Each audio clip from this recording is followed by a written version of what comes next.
Այս տեսանյութում մենք կուսումնասիրենք մարդկության պատմության ամենամութ ամենահետաքրքիր գլուխներից մեկը միջնադարում գոյություն ունեցող ամենավտանգավոր մահացու թույները։ Նյութեր, որոնք կերտել են թագավորությունների ճակատագրեր, վճռել պատերազմների ելքեր լրացրել քաղաքական մրցակիցներին եվրոպական ամրոցների ստվերներում։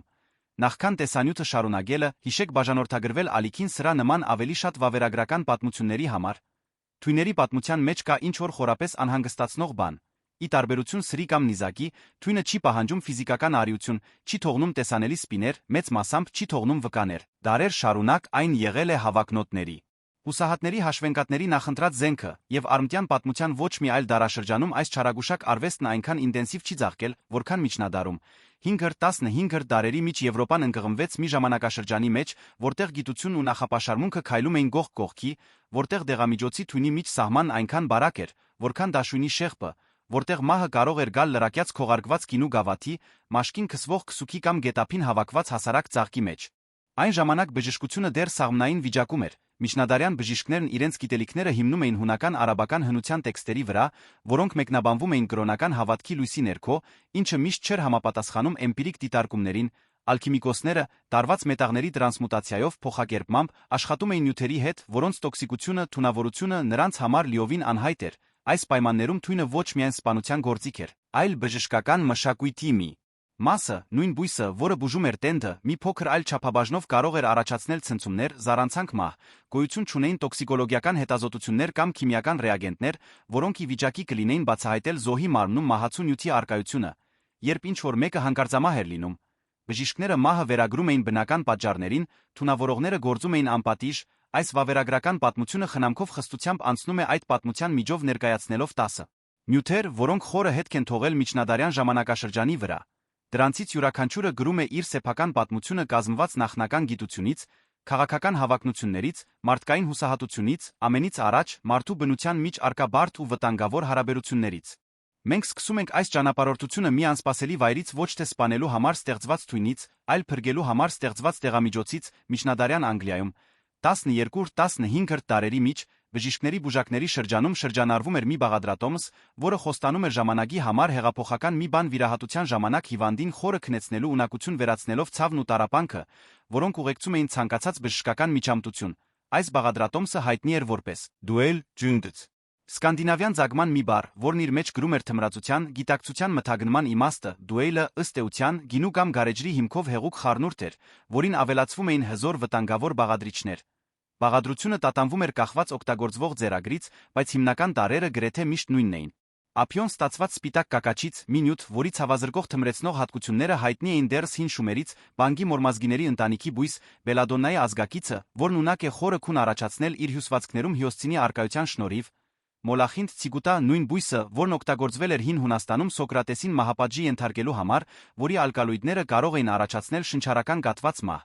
Բացի այս երեք հիմնական բաղադրիչներից, շատ բաղադրատոմսեր ներառում էին նա 1000 խոզի լեղի, քացախ բրիոնիա, լոշտակ լուծողական բույս, որի բալարավոր արմատներն օգտագործվում էին որպես մանդրագորի փոխարինող, քանի որ վերջինս բնականորեն չէր աճում բրիտանական գղզիներում։ Ժամանակակից հետազոտությունները միջնադարյան անգլիական ձեռագրերում հայտնաբերել են դուելի մոտ 40 տարբեր բաղադրատոմսեր։ Այս բաղադրատոմսերը փոխանցվում էին ոչ միայն բժիշկների, այլ տնային տնտեսուհիների ժողովրդական բուժակների միջ, պատրաստումը կատարվում էր նախնական եղանակով, առանց որևէ ճշգրիտ չափաբաժնի։ Ստանդարտի վստահելով պատրաստողի փորձին բնազդին, հիվանդը խմում էր խառնուրդը մի քանի րոպեից ընկնում խորը քնի մեջ, երբ վիրահատությունն ավարտվում էր։ Բժիշկը փորձում էր արթնացնել նրան քունքերին քացախ աղ քսելով, երբ այն գործում էր։ Դուելը արտասովոր միջոց էր ժամանակակից ընդհանուր անզգայացման իսկական նախորդը։ Սակայն խնդիրը հենց քուն առաջացնող չափաբաժնի մահ պատճառող չափաբաժնի միջ առկա չափազանց նեղ սահմանի մեջ էր։ Մոլախնդի, ափիոնի բանգի մեջ առկա ալկալոիդները կենտրոնական նյարդային համակարգի վրա ազդում էին լրացնող պոտենցիալ մահացու ձևով, ափիոնը ճնշում էր շնչառությունը, բանգին դանդաղեցնում էր սրտի աշխատանքը, իսկ մոլախինդը կատվածահար էր անում մկանները, անհրաժեշտից մի փոքր ավելի չափաբաժինը կարող էր ստիպել հիվանդին քնել այլս երբեք չարթնանալ, եւ քանի որ չկար որե հուսալի մեթոդ բույսերի յուրաքանչյուր խմբաքանակի հզորությունը չափելու կամ յուրաքանչյուր հիվանդի համար համապատասխան քանակությունը հաշվարկելու համար, նման ողբերգությունները հաճախակի էին։ Այդ ժամանակաշրջանի որոշ ձեռագրեր պարունակում էին սարսափելի նախազգուշացումներ զգուշացնելով, որ բաղադրիչների որոշակի համակցություններ վտանգավոր են նույնիսկ նրանց համար, ովքեր պատրաստում էին դրանք, որ որոշ հիվանդներ երբեք չէին արթնանում։ Բուժման մահվան միջ սահմանն այնքան նուրբ էր, որ հենց դուելի ներարկման գործողությունն արդեն իսկ մահացու ռիսկ էր ներկայացնում։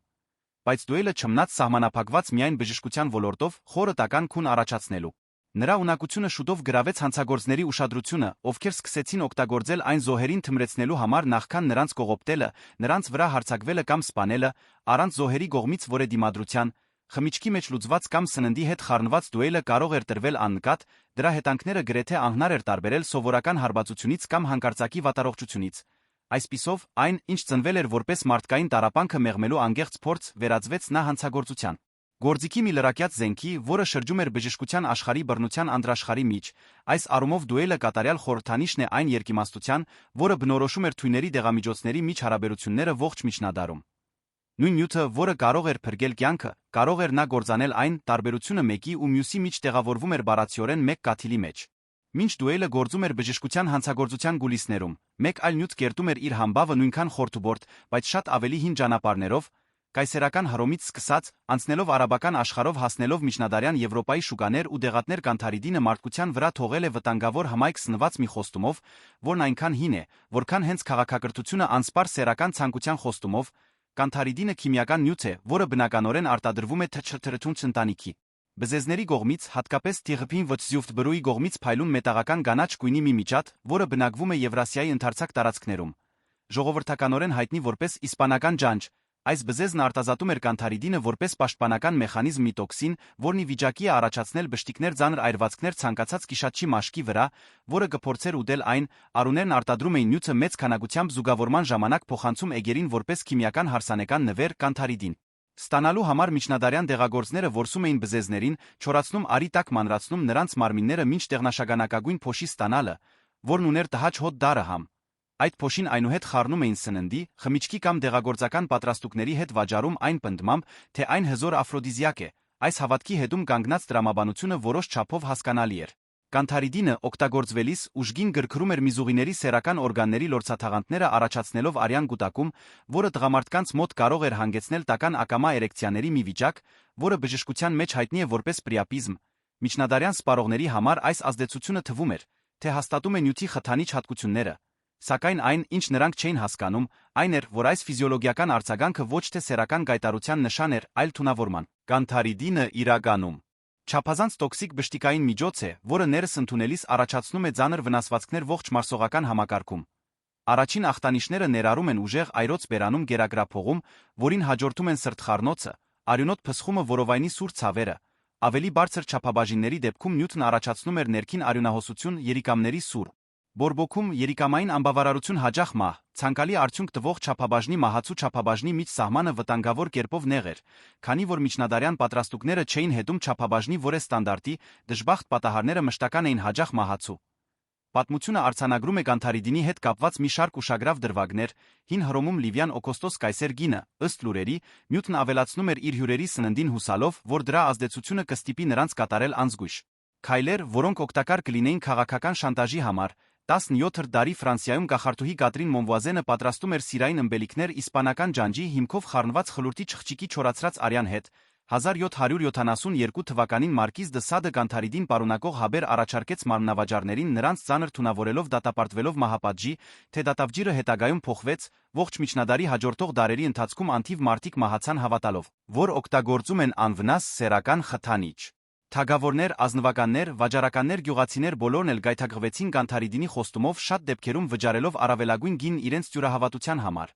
Այս պատմության ամենաողբերգական կողմն այն է, որ զոհերը մեծ մասամբ թույն ընդունում էին կամավոր դրդված հաճույքի ցանկությամբ կամ ամուսնական սպասելիքներին համապատասխանելու սոցիալական ճնշմամբ։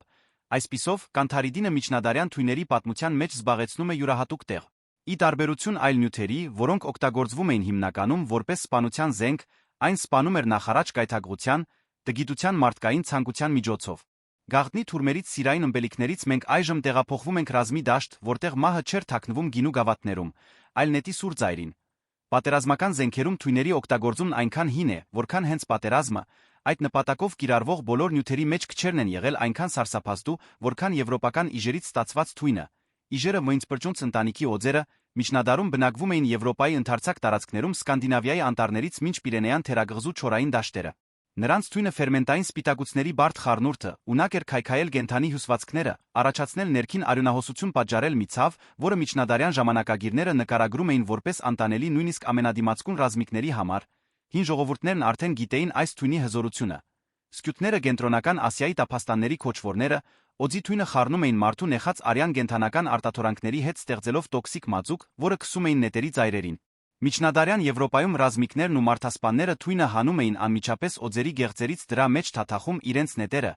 պարսատիկի քարերը շեղբերը, ազդեցությունը գործանարար էր։ Պրոտեոլիտիկ ֆերմենտները քայքայում էին արյունատար անոթները առաջացնելով համատարած ներքին արյունահոսություն, մինչդեռ այլ սպիտակուցներ կանխում էին արյան մակարդումը։ Ցավն անմիջական էր ծայրահեղ, իսկ ծանր դեպքերում արագորեն վրա էր հասնում մկանային կաթվածը, որին հաջորդում էին շրջանառության գոլապսը մահը։ Միջնադարյան զինվորների համար իժի թույնով թունավորված նետից հարված ստանալը հավասարազոր էր գրեթե հաստատուն մահապատժի ստացմանը։ Այն ժամանակվա բժիշկները թունավորման հետանքների դեմ պայքարելու շատ քիչ միջոցներ ունեին, ամենատարածված բուժումը թերիակն էր դեղագործական բարդ պատրաստուկ, որի բաղադրատոմսը գալիս էր հունական հնությունից, սակայն դրա արդյունավետությունը իժի թույնի դեմ նվազագույն էր։ Տոքսիկ սպիտակուցները գործում էին այնպիսի արագությամբ, որ որևէ դեղամիջոց չէր հասցնում օգնել։ Իժի թույնը գիրառվում էր նա ռազմի դաշտից դուրս։ Մարդասպանները լուծում էին այն խմիչքների մեջ իմանալով, որ փոքր չափաբաժինները կարող են առաջացնել վատառողջություն։ Կաթված մահ առանց հեշտությամբ հայտնաբերվող հետքեր թողնելու այս պրակտիկան այնքան տարածված էր, որ շատ թագավորներ ու ազնվականներ որդեգրեցին սննդի փորձարկողներ պահելու սովորությունը ծառաներ, որոնց գործառույթն էր ուտել յուրաքանչյուր ուտեստից մի կտոր, նախքան տերը կճաշակեր այն։ Այսպիսով, իժի թույնը դարեր շարունակ կենտրոնական դեր է խաղացել ինչպես պատերազմում, այնպես էլ միջնադարյան քաղաքականության մեջ ծառայելով որպես մահվան գործիք զինվորների ու մարդասպանների համար որպես մշտական սարսափի աղբյուր նրանց համար, ովքեր զբաղեցնում էին իշխանական դիրքեր։ Եթե իժի թույնը ռազմի դաշտի զենք էր, ապա այս պատմության հաջորդ նյութը գործում էր շատ ավելի զուսպ նենգձով թաքնված ոչ թե օձի գեղձերում, այլ մի բույսի նուրբ ծիրանագույն ծաղիկների մեջ, որն ազատորեն աճում էր Եվրոպայի դաշտերում այգիներում։ Մատնոցուկը, որը գիտականորեն հայտնի է որպես ճյուզյուդիխ նփնփչու, միջնադարի ամենադավաճան բույսերից մեկն էր, ոչ թե նրա համար, որ այն հատկապես հազվադեպ էր կամ դժվար էր ձեռք բերել, այլ որովհետև մարդու մարմնի վրա դրա ազդեցությունը կատարելապես նմանակում էր բնական։ Մահվան ախտանիշները բույսն իր հյուսվածքներում պարունակում է նյութերի մի խումբ, որոնք հայտնի են որպես սրտային գլիկոզիդներ, որոնցից ամենակարևորը դիգիտալինն է։ Շատ փոքր խնամքով վերահսկվող չափաբաժիններով այս միացությունները բարերար ազդեցություն են ունենում սրտի վրա ուժեղացնելով նրա կծկումները կարգավորելով ռիթմը։ Այս հատկությունը պաշտոնապես կճանաչվեր միայն 18-րդ դարում անգլիացի բժիշկ Ուիլյամ Ուիթերինգի կողմից, բայց հավանական է, որ միջնադարյան խոտաբույսերն արդեն էմպիրիկ կերպով գիտեին բույսի որոշ սրտային ազդեցությունների մասին, սակայն թերապտիկ չափաբաժնի տոքսիկ չափաբաժնի միջ սահմանը չափազանց նեղ էր, անհրաժեշտից մի փոքր ավելի քանակությունը առաջացնում էր սրտի ծանր արիթմիաներ, ուժգին սրտխառնոց, փսխում, զառանցանք, տեսողական խանգարումներ, ի վերջո սրտի գանգ, մատնոցուկով թունավորումից մահը կարող էր տեղի ունենալ համեմատաբար արագ կամ տել մի քանի օր կախված ընդունված քանակից, դրա ախտանիշներն այնքան նման էին այն ժամանակվա տարբեր տարածված հիվանդություններին, որ հազվադեպ էին հանցագործության։ Կասկած հարուցում, այս առանձնահատկությունը մատնոցուկը դարձնում էր անկած սպանությունների նախընտրելի զենքերից մեկը, հատկապես միջնադարյան ազնվականությանը բնորոշ իշխանական պայքարի համատեքստում, երբ մի արքայազն հանկարծամահ էր լինում։ Պալատական բժիշկները ախտորոշում էին չարորակ տենդ, աղիքային վարակ կամ չափազանց ֆիզիկական ջիգերից առաջացած կոլապս։ Հազվադեպ էր թունավորման վարկածը դիտարկվում, իսկ երբ դիտարկվում էր, գրեթե երբեք հնարավոր չէր լինում ապացուցել։ Մի հատկապես հետաքրքիր պատմական դեպք է Կաստրուչիո։ Կաստրականի դեպքը իտալացի զորավար, ով կառավարում էր Լուկկան մեծ քաղաքական ազդեցություն ուներ հյուսիսային Իտալիայում 14-րդ դարի սկզբին։ Կաստրուչիոն մահացավ 1328 թվականին, պաշտոնապես բնական պատճառներով, բայց նրա մահվան հանգամանքները միշտ կասկածներ են հարուցել։ Այն ժամանակվա ժամանակագիրները արձանագրել են, որ նա երկար օր է անցկացրել ձիավարելով այրող արի տակ, կանգնել է աղբյուրից սառը ջուր խմելու քիչ անց սկսել է զգալ ուժեղ սրտխառնոց, բարձր տենդ լուծ, նրա վիճակը արագորեն վատացել է, ինչը հանգեցրել է հանկարծակի գոլապսի, որը բերել է մահվան, նրան բուժող բժիշկը ախտորոշել է սովորական վարակ, բայց քիչ անց մահապատժի է ենթարկվել մեղադրվելով ամպուտության մեջ, քանի որ դեպքի շուրջ թունավորման կասկածներ էին պտտվում, դարեր անց նրա մնացորդների ժամանակակից անալիզները հայտնաբերել են ճզվիդեֆ ով թունավորմանը բնորոշ միացությունների բարձր կոնցենտրացիաներ, ինչը հիմնավոր կերպով հուշում է, որ Կաստրուչիոն թունավորվել էր, հնարավոր է իր խմած ջրին ավելացված մատնոցուկով։ Այսպիսով, բույսը կատարյալ գործիք էր քաղաքական մրցակիցներին վերացնելու համար, այն առատորեն աճում էր եվրոպական դաշտերում, հեշտությամբ շփոթվում էր այլ անվնաս բույսերի հետ, դրա ազդեցությունը նմանակում էր հիվանդություններին, որոնք այն ժամանակ համարվում էին լիովին բնական, միջնադարյան մարդասպանների համար մատնոցուկը ներկայացնում էր արդյունավետության քողարկման իդեալական համադրությունը, մի մահացու թույն, որը թաքնվում էր սովորական հիվանդության տակ։ Եվրոպայի ծաղկուն դաշտերից այս պատմությունը մեզ այժմ տանում է դեպի մուց անտառներ միջնադարյան գերեզմանոցներ, որտեղ աճում էր մի ծառ, որի մահվան համբավը նույնքան հին էր, որքան հենց եվրոպական քաղաքակրթությունը։ Կենին Տիզենի Ֆուֆ Կնչինվյու տեսակի միջնադարյան լանդշաֆտի ամենաչարագուշակ ներկայություններից մեկն էր։ Խոսքը դանդաղ աճող արտասովոր երկար կյանք ունեցող մի ծառի մասին էր, որի գրեթե բոլոր մասերը մահացու թունավոր էին։ Տերները, կեղը, սերմերը, արմատները պարունակում էին տոքսինների խմբի։ Ալկալոիդներ նյութեր, որոնք ունակ են անմիջապես ազդել սրտի վրա առաջացնելով մահացու արիթմիաներ շրջանառության գոլապս, դեռս հնության ժամանակ գրողները, ինչպիսին էր Պլինիոս ավագը, զգուշացնում էին գենու վտանգների մասին նույնիսկ պնդելով, որ ծառի ճյուղերի հոտը կարող է վնասակար լինել։ Պիրենեան թերագղզում գելտերը այն կապում էին ողջերի մերյալների աշխարհների միջ անցման ծիսակարգերի հետ, կան տեղեկություններ կելտ ռազմիկների մասին, ովքեր գենու էքստրակտներ էին ընդունում ծիսականորեն ինքնասպան լինելու համար, միջնադարում գենին պահպանեց իր մահացու համբավը ստացավ նոր գործնական կիրառություններ, ռազմիկներն ու որսորդները թունավորում էին իրենց նետերը բույսի հյութով կամ խտացված էքստրակտներով մի պրակտիկա, որը տարածվեց ողջ Եվրոպայում, որից հատկապես վախենում էին զինված հակամարտությունների ժամանակ։ Միջնադարյան զինվորի համար կենիով թունավորված նետից հարված ստանալը նշանակում էր առերեսվել կենսաբանական ռուսական ռուլետկայի, այն դեպքերում, երբ արյան մեջ անցած թույնի քանակը փոքր էր։ Զոհը զգում էր սրտխառնոց գլխապտույտ, սառը քրտինք ցնցումներ, բայց կարող էր ողջ մնալ, եթե նրա օրգանիզմը բավականաչափ դիմացկուն լիներ, սակայն այն դեպքերում, երբ չափաբաժին ավելի մեծ էր, ալկալոիդները առաջացնում էին սրտի ռիթմի աղետալի ապակայունացում, որին հաջորդում էին շրջանառության գոլապսը մահը մի քանի ժամվա ընթացքում։ Միջնադարյան բժշկության մեջ գոյություն չուներ որե արդյունավետ հակաթույն կամ բուժում գենիով թունավորման դեմ։ Այն ժամանակվա բժիշկները պարզապես չունեին որե միջոց, որն ի վիճակի լիներ չեզոքացնել տոքսինների ազդեցությունը սրտի վրա։ Միակ հույսն այն էր, որ չափաբաժինը բավականաչափ փոքր լիներ, որպեսզի մարմինը կարողանար ինքնուրույն նյութափոխանակել այն, բայց դա ավելի շատ բախտի հարց էր, քան գիտության, թունավորվածների համար մնում էր միայն սպասել։ Աղոթել, որ մահը, եթե գա լինի արագ, գենու մահվան միջ կապն այնքան ուժեղ էր, որ ծառը սկսեցին դնգել գերեզմանոցներում ողջ միջնադարյան Եվրոպայում մի ավանդույթ, որը շատ երկրներում պահպանվում է մինչ օրս։ Միջնադարյան մարդկանց համար գենու արկայությունը տապանակարերի գողքին խորհրդանշում էր կյանքի մահվան սահմանը ծառայելով որպես լուր հիշեցում այն տոքսիկության մասին, որը թափանցում էր նույնիսկ բնության ամենախաղաղ անկյունները։ Գերեզմանոցների ծառերում բնակվող թույնից մենք այժմ անցնում ենք մի բույսի, որին միջնադարյան մարդիկ հիմնավոր պատճառով անվանում էին սատանայի բույս, բելադոննան, որի գիտական անվանումն է մոֆաբթենուն գչդրուջետու։ Մարդկության պատմության ամենահին ամենասարսափելի տոքսիկ նյութերից մեկն է օգտագործման պատմությամբ, որը ձգվում է դասական հնությունից մինչ մեր օրերը։ Բույսի հենց գիտական անունը գրում է հղում մահվանը։ Մոֆաբթենուն ծագում է Ատրոպոսից, Ատրոպոս հունական դիցաբանության 3 մոյրաներից, ճակատագրի աստվածուհիներ, ամենասարսափելից այն աստվածուհուց, ով կտրում էր մարդկային կյանքի թելը։ Ժողովրդական անունը Բելադոննա, գալիս է իտալերեն գչդդն ջենտտուն գեղեցիկ կին բառից, ինչը հղում է վերածնդի դարաշրջանի իտալուհիների սովորությանը բույսի հյութի կաթիլներ կաթեցնել աչքերի մեջ բիբերը լայնացնելու համար։ Բույսը բնիկ եվրոպական է, պատկանում է մորմազգիների ընտանիքին, իր բոլոր մասերով չափազանց տոքսիկ դրա ակտիվ սկզբունքները տրոպանային ալկալոիդներն են, հիմնականում ատրոպինը, սկոպոլամինը, հիոստիամինը նյութեր, որոնք արգելափակում են ացետիլխոլինի ազդեցությունը նյարդային համակարգում առաջացնելով բիբերի լայնացում։ Ուժգին հալյուցինացիաներ, զառանցանք, ցնցումներ, կաթված մահ, հնուց ի վեր բելադոննան օգտագործվել է որպես դեղամիջոց, որպես զենք, հռոմեական հեղինակներ Տագիտոսը Դիոն Գասիոսը մեղադրել են Լիվիա Դրուզային Օգոստոս Կայսեր գնոջը, քաղաքական մրցակիցներին, ըստ որոշ վարկածների, հենց Կայսրին։ Թունավորելու համար բելադոննայի էքստրակտներ օգտագործելու մեջ, թե այդ մեղադրանքներից ոչ մեկը վերջնականապես չի ապացուցվել, հռոմեացի զինվորները նույնպես կիրառում էին բելադոննայի թույն իրենց նետերի վրա, այդ պրակտիկան շարունակեց կիրառվել ողջ միջնադարի ընթացքում։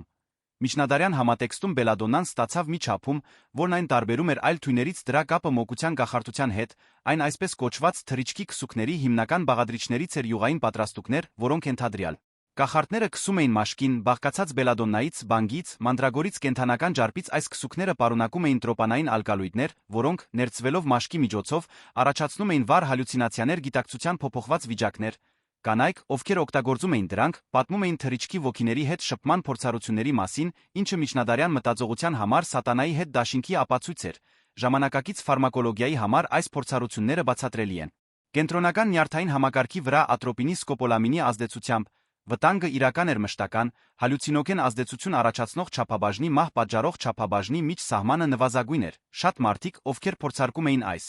պատրաստուկները, չէին փրկվում, նույնիսկ նրանց մոտ, ովքեր փրկվում էին, հետանքները կարող էին լինել կործանարար մշտական նյարդաբանական վնասվածքներ, հիշողության գորուստ, հոգեկան խանգարումներ, սրտի քրոնիկ խնդիրներ։ Միջնադարյան ժողովրդական պատկերացումներում բելադոննան շրջապատված էր սարսափազդու նախազգուշացումներով, Ծնողները զգուշացնում էին իրենց երեխաներին, որպեսզի հատապտուղները ուտելը նշանակում է անձամբ հանդիպել սատանային մի փոխաբերություն, որը, հաշվի առնելով թունավորման իրական հետանքները, այնքան էլ հեռու չէր ճշմարտությունից։ Մենք այժմ թողնում ենք դիվային բույսերի թագավորությունը մոտենալու մի թույնի, որը յուրահատուկ տեղ է զբաղեցնում փիլիսոփայության արդարադատության պատմության մեջ Մոլախինդը Ցիկուտա, որը գիտականորեն նույնացվում է որպես Շղտիպտ Թոնչդոյֆետ։ Քիչ թույներ են իրենց մեջ գրում նման հզոր խորհրդանշական լիցք, Մոլախինդը նախարաջ Սոկրատեսի թույնն է, K. 399 թվականին աթենացի փիլիսոփան Աթենքի դատարանի կողմից դատապարտվեց մահվան մեղադրվելով երիտասարդությանը ապականելու քաղաքի աստվածներին չճանաչելու մեջ։ Դատավճիռ Նիկատար ածվեց Մոլախնդի էքստրակտի հարկադիր ընդունման միջոցով, այդ պահի նկարագրությունը, որն արձանագրվել է Պլատոնի կողմից Ֆեդոն Նքուչտ երկխոսության մեջ, դարձել է ողջ արմատյան գրականության ամենահայտնի ամենաանհանգստացնող հատվածներից մեկը։ Ըստ Պլատոնի պատմածի Սոկրատեսը թույնը խմեց անվրդով այնուհետ քայլեց սենյակում, մինչ նրա ոտքերը սկսեցին ձանրանալ։ Նա պառկեց, կաթվածը աստիճանաբար բարձրացավ վերջույթներով ոտքերից դեպի Իրանը, Իրանից դեպի Գուրցքը, նրա մկանները մեկ առ մեկ կորցնում էին շարժվելու ունակությունը, մինչդեռ նրա գիտակցությունը մնում էր անձեռնմխելի, նա զգում էր ամեն ինչ, հասկանում էր ամեն ինչ, բայց չէր կարող արձագանքել, շնչառությունը դարձավ ավելի ու ավելի դժվար, մինչ որ, վերջապես, սիրտը կանգ առավ։ Այս նկարագրությունը ուշագրավ ճշգրտությամբ համապատասխանում է այն ամենին, ինչ ժամանակակից տոքսիկոլոգիան գիտի մոլախնդով թունավորման մասին։ Բույսի ակտիվ սկզբունքը գոնին է պիպերիդինային ալկալոիդ, որը գործում է նյարդամկանային միացումներում ացետիլխոլինի նիկոտինային ընկալիչների արգելափակման միջոցով առաջացնելով վերընթաց կաթված, որը սկսվում է վերջույթներից առաջանում դեպի մարմնի կենտրոն։ Մահը տեղի է ունենում շնչահեղձությունից, երբ կաթվածը հասնում է շնչառական մկաններին, այս գործընթացի ամենադաժան կողմն այն է, որ զոհը մնում է գիտակից դրա մեծ մասի ընթացքում զգալով սեփական մարմնի աստիճանական անջատման սարսափը, մինչդեռ միտքը շարունակում է արթուն մնալ։ Բայց Մոլախինդը չսահմանափակվեց հունական աշխարհով, միջնադարյան Եվրոպայում այն դարձավ լրակյաց մահապատժների քաղաքական սպանությունների սիրելի թույներից մեկը, դրա հիմնական առավելությունը ժամանակի տարածված հիվանդությունները նմանագելու ունակությունն էր։ Մոլախնդով թունավորման ախտանիշները, ներառյալ սրտխառնոցը, առաջադիմող մկանային թուլությունը, շնչառական դժվարությունը, հանկարծակի գոլապսը հեշտությամբ կարող էին շփոթվել միջնադարյան բնակչությանը հարվածող տարբեր հիվանդությունների հետ։ Տոքսիկոլոգիական հայտնաբերման որևէ մեթոդի բացակայության պայմաններում այն ժամանակվա բժիշկները գրեթե միշտ մահը վերագրում էին բնական պատճառներին, թունավորման պատասխանատուները փախչում էին առանց հետք թողնելու։ Մինչ օրս գոյություն չունի հատուկ հակաթույն մոլախնդով թունավորման դեմ, մեծ չափաբաժինների ընդունման դեպքում մահը գրեթե անխուսափելի է, եթե բուժումը անմիջապես չսկսվի։ Մեխանիկական շնչառական աջակցությամբ եւ նույնիսկ նրանց մոտ, ովքեր փրկվում են, հետանքները կարող են լինել մշտական հաշմանդամ դարձնող քրոնիկ մկանային թուլություն, դող, շարժումների կոորդինացիայի գորուստ նյարդաբանական վնասվածքներ,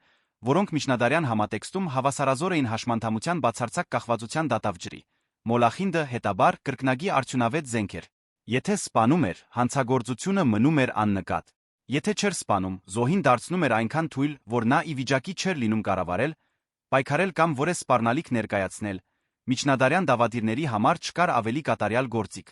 Բույսերից ստացված թույներից այս պատմությունն այժմ շրջվում է դեպի ալքիմիկոսների նրանց նախնական լաբորատորիաների աշխարհը, որտեղ մի հետաքրքիր մահացու վտանգավոր նյութ զբաղեցնում էր առանցքային տեղ սնդիկը։ Քիչ քիմիական տարրեր են մարդկության վրա թողել նման տական աղետալի հմայք, սենյակային ջերմաստիճանում հեղուկ, փայլուն արծաթագույն երանգով, որը թվում էր, թե մարտահրավեր է նետում բնության օրենքներին, սնդիկը հմայել է ամբողջ քաղաքակրթություններ դեռս հնագույն ժամանակներից, հույները այն անվանում էին Քիջվմբդիբֆտ հեղուկ արծաթ, իսկ միջնադարյան ալքիմիկոսները դրա մեջ տեսնում էին մետաղականության կատարյալ մարմնավորումը, այն ընդհանուր էությունը, որը, ըստ նրանց, բնակվում էր բոլոր մետաղների մեջ, որը, ճիշտ մշակման դեպքում, կարող էր տանել դեպի կապարի ոսկու փոխագերբման երազանքին։ Միջնադարում սնդիկը կենտրոնական տեղ էր զբաղեցնում եվրոպական ալքիմիայում։ Ալքիմիկոսները տաքացնում էին այն, թորում համակցում ծծմբի ու աղերի հետ փնտրելով իմաստասիրական քարը, այս մոլուցքը զուտ ինտելեկտուալ չէր։ Շատ ալքիմիկոսներ ամեն օր աշխատում էին սնդիկի հետ վատ օդափոխվող միջավայրերում, շնչելով դրա տոքսիկ գոլորշիները, հաճախ ներս ընդունելով նյութը հավատալով, որ այն օժտված է մաքրող հատկություններով։ 15-րդ դարի վերջին Եվրոպայում սիֆիլիսի հայտնվելով սնդիկը դարձավ այդ հիվանդության բուժման ստանդարտ միջոցը մի պրակտիկա, որը գտեր ավելի քան 400 տարի, հիվանդները ենթարկվում էին սնդիկի քսուկներով շփումների սնդիկային գոլորշիների ներշնչումների բուժումներ, որոնք առաջացնում էին քրոնիկ թունավորումներ, որոնք հաճախ ավելի վատն էին, քան հենց հիվանդությունը։ Սնդիկը ժամանակակից գիտությանը հայտնի ամենատոքսիկ նյութերից մեկն է։ Դրա միացությունները ներծվում են մաշկի, լորձաթաղանթների թոքերի միջոցով կուտակվելով հյուսվածքներում, հատկապես ուղեղում, երիկամներում լյարդում, քրոնիկ թունավորման ախտանիշները ներառում են անկառավարելի դող, տրամադրության կտրուկ փոփոխություններ, հիշողության գորուստ, հալյուցինացիաներ, բարդացած դեպքերում, դեմենցիա, թուլամտություն ու մահ։ Սուր թունավորման դեպքում հետանքները էլ ավելի գործանարար են ուժգին այրոց բերանում ստամոքսում երիկամային անբավարարություն օրգանական գոլապս, որը կարող է հանգեցնել մահվան 24 ժամից էլ քիչ ժամանակում։ Միջնադարում սնդիկի պատմության ամենաողբերգական կողմն այն է, որ բժիշկներն ու ալքիմիկոսները անգեղծորեն հավատում էին, թե բարիք են անում, նրանք չէին կարող իմանալ, որ նյութը, որի հետ աշխատում էին, դանդաղ թունավորում էր իրենց քայքայելով նրանց ուղեղն ու օրգանները, եւ հիվանդները, ովքեր ենթարկվում էին բուժումներին, նույնպես չէին կարող կասկածել, որ դեղամիջոցն ավելի մահացու էր, քան հիվանդությունը։ Սնդիկը մնաց որպես ողջ միջնադարյան դարաշրջանի ամենալայն սպառում ունեցող ամենակիչ հասկացված թույներից մեկը մտադրության գիտելիքի, բարի կամքի ճշմարտության միջ եղած հերավորության խոսուն վկայությունը։ Ալքիմիկոսների հեղուկ մետաղից մեր ուշադրությունը շրջվում է դեպի Եվրոպայի դաշտերն ու լեռները, որտեղ լուր աճում էր կապտածիրանագույն ծաղիկներով մի բույս, որի գեղեցկությունը թաքցնում էր մարդկությանը երբե հայտնի ամենամահացու թույներից մեկը՝ ագոնիտը գայլախեղդ, որը գիտականորեն հայտնի է որպես ունչծուվչտունչերեֆս, իսկ ժողովրդականորեն վանականի գլխարկ, բազմամյա բույս է բնիկ արմտյան կենտրոնական Եվրոպայի լեռնային շրջաններին, որը շատ տոքսիկոլոգների կողմից համարվում է ողջ եվրոպական մայրցամաքի ամենաթունավոր բույսը։ Բույսի բոլոր մասերը տոքսիկ են, բայց ալկալոիդների ամենաբարձր կոնցենտրացիան գտնվում է պալարավոր արմատներում, որոնք կարող են հեշտությամբ շփոթվել քրենի, կծվիչ կամ այլ ուտելի բույսերի արմատների հետ մի սխալ, որը դարերի ընթացքում խլել է անթիվ կյանքեր։ Ագոնիտի հիմնական ակտիվ սկզբունքը ագոնիտին է արտասովոր հզոր դիտերպենային ալկալոիդ, որը գործում է նյարդային մկանային բջիջների նատրիումական անցուղիների վրա առաջացնելով անվերահսկելի գրգռում, որին հաջորդում է կաթվածը։ Այս նյութի ընդամենը մի չնչին մասնաբաժինը բավական է մարդու օրգանիզմում գործանարար հետանքների շղթա սկսելու համար։ Առաջին ախտանիշները ի հայտ են գալիս ընդունումից գրեթե անմիջապես հետո, սովորաբար մի քանի րոպեի ընթացքում, ներառում են մրջնյունների զգացողություն այրոց բերանում ու գոկորթում, որը արագորեն տարածվում է դեպի վերջույթները։ Այնուհետ առաջանում են սրտխառնոց, փսխում, սառը քրտինք, մկանային թուլություն, սարսափելի զգացողություն, թե երակները այրվում են, սրտի ռիթմը դառնում է քաոսային տատանվելով կտրուկ արագացումների դանդաղումների միջ, իսկ զարկերակային ճնշումը կտրուկ ընկնում է, ծանր դեպքերում մահը կարող է տեղի ունենալ մի քանի ժամվա ընթացքում սրտի մահացու արիթմիայի կամ շնչառական կաթվածի հետանքով։ Դասական հնության ժամանակ ագոնիտից արդեն լայնորեն վախենում էին։ Հույները այն օգտագործում էին նետերը թունավորելու համար գայլերի որսի ժամանակ, ինչից էլ առաջացել է գայլախեղդ անունը։ Հունական դիցաբանության մեջ հավատում էին, որ ագոնիտը ծնվել է Կերբերոսի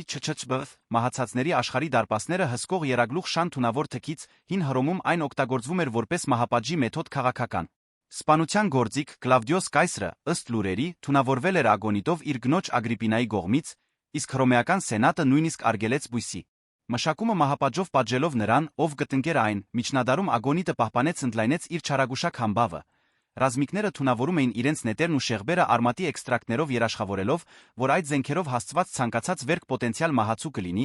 Քաղաքական մարդասպանները օգտագործում էին բույսը մրցակիցներին վերացնելու համար, այն անկատ խառնելով սննդի կամ խմիչքի մեջ։ Միջնադարյան ժամանակագիրները ագոնիտը անվանում էին թագավորների թույն բժիշկների հուսահատություն ճանաչելով թե դրա հաճախակի օգտագործումը իշխանական շրջանակներում, թե այն ժամանակվա բժշկության լիակատար անկարողությունը պայքարելու դրա հետանքների դեմ։ Մինչ օրս գոյություն չունի հատուկ հակաթույն ագոնիտինով թունավորման դեմ։ Ժամանակակից բուժումը հիմնված է աջակցող միջոցառումների վրա, ներառյալ ատրոպինի ներարկումը բրադիկարդիայի դեմ պայքարելու համար, հակաարիթմիկ դեղամիջոցների օգտագործումը սիրտը կայունացնելու համար, բայց նույնիսկ ժամանակակից բժշկության բոլոր միջոցներով ագոնիտով ծանր թունավորման դեպքերը շարունակում են ունենալ մահացության զգալի ցուցանիշներ։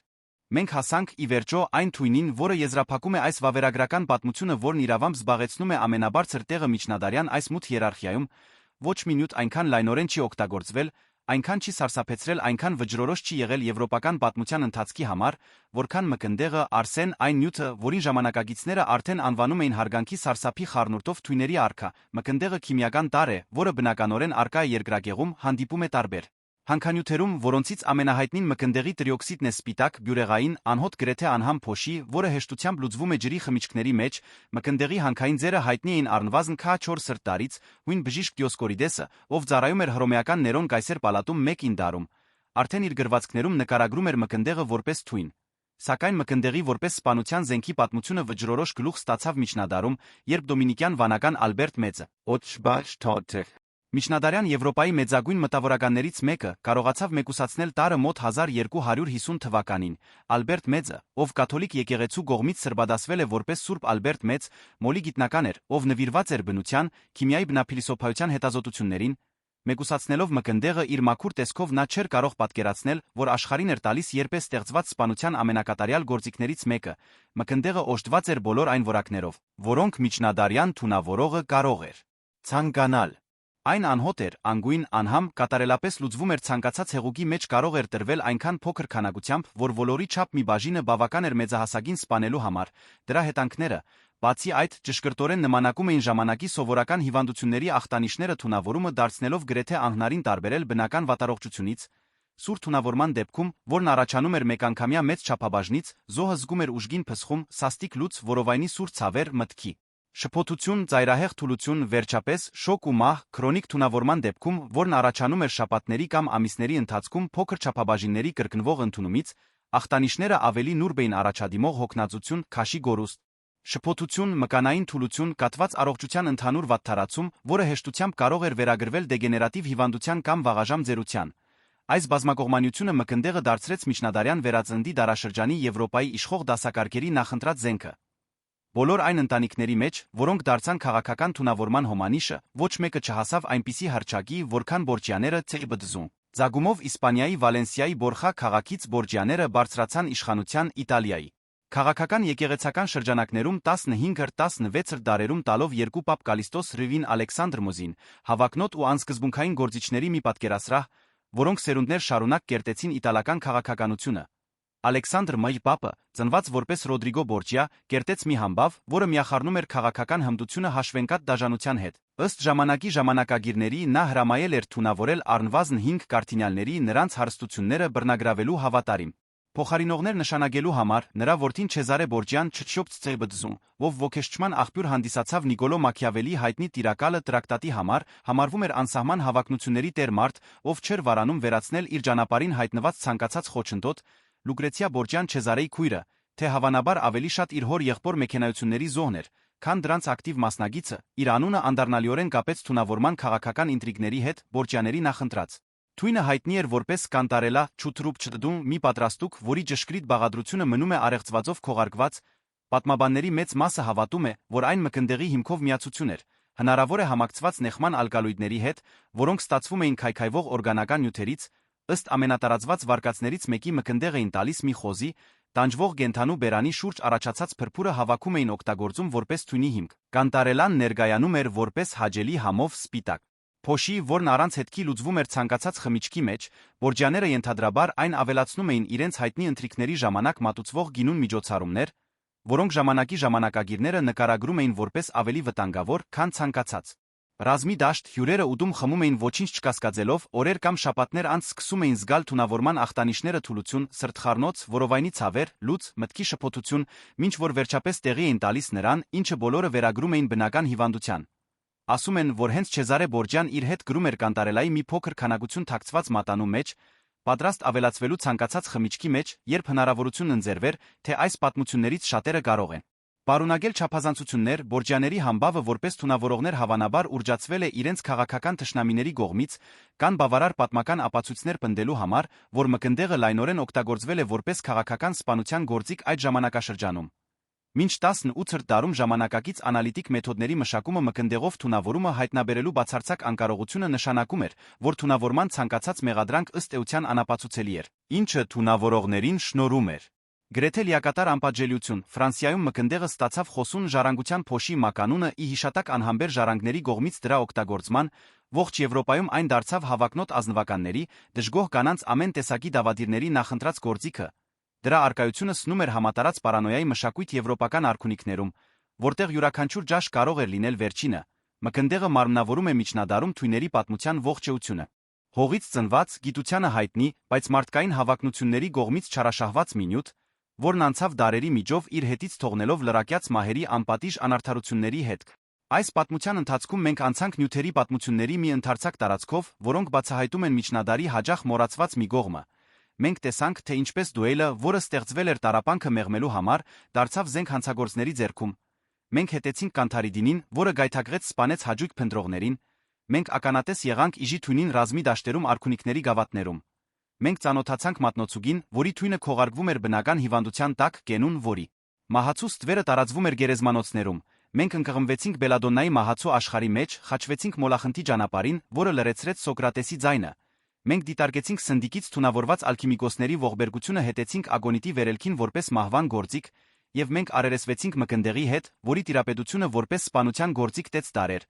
Այս նյութերից յուրաքանչյուրը պատմում է մի պատմություն, որը դուրս է քիմիայի կամ բուսաբանության սահմաններից, դրանք պատմություններ են։ Իշխանության հավակնությունների, վախի տգիտության, բուժելու մարդկային կարողության գործանելու պատրաստակամության միջ արկա լարվածության մասին, եթե միջնադարյան պատմության այս մութ կողմով ճանապարհորդությունը շարժեց ձեր հետաքրքրությունը, դուք ցանկանում եք ուսումնասիրել ավելի շատ նմանատիպ պատմություններ, բաժանորդագրվեք ալիքին, միացրեք ծանուցումները, որպեսզի բաց չթողնեք ոչ մի նոր դրվագ, թողեք ձեր մեկնաբանությունը պատմելով, թե այս թույներից որն ամենաշատը տպավորեց ձեզ կամ առաջարկելով թեմաներ։ Հաջորդ պատմական հետազոտությունների համար կիսվեք այս տեսանյութով ընկերների հետ, ովքեր ձեզ պես գնահատում են վավերագրական պատմությունների հմայքն ու խստությունը։ Յուրաքանչյուր բաժանորդագրություն, յուրաքանչյուր հավանում, յուրաքանչյուր տարածում մեզ օգնում է շարունակել ներկայացնել պատմություններ, որոնք լուսավորում են անցյալի ամենամուծ անկյունները, մինչ հաջորդ ճանապարհորդություն։